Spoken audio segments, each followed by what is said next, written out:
guys! Welcome to my vlog. Ito na po na naman, nagbabalik na naman po ako ngayon. Ayun, hindi po ako nakapag-video kanina kasi po mainit. Yung cellphone ko po nag-iinit. kaya pa po mga tao nag-iinit sa katawan yung pa yung cellphone. Yung ginawa ko po mga guys, ilagay ko sila sa sa Durabox.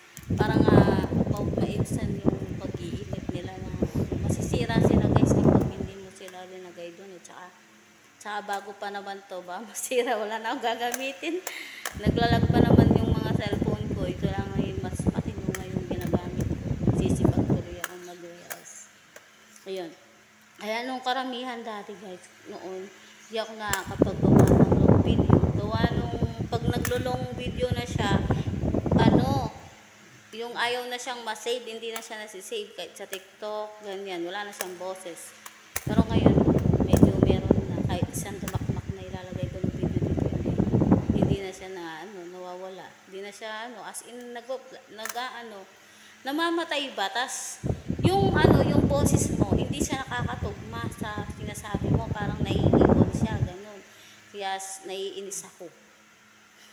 Kaya ngayon, meron na ako bago. Ito naman po is pang-vlog ko lang yan. Tapos yung iba, pwede sa video call, yung mga kachikamingit ko, yung ganyan.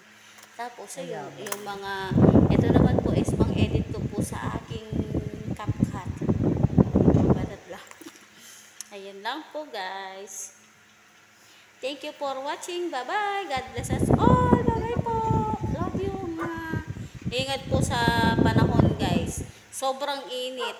At uso po ngayon ang sore eyes. Guys, uso. Kasi ang mga estudyante nagkaka-sore eyes eh. Kaya lang po guys. Ingat-ingat. Bye. Ingat-ingat sa init. Oo nga po, sa init. Mainit po kasi ngayon guys. Sobra. Kapag kasi may sore eyes ka pa naman, may pinatidirian ka. Bibili po ako ng Imo red, pang sore eyes po talaga yun. Hindi po yung puti, pula po na. Kaya yun lang po guys. Bye bye.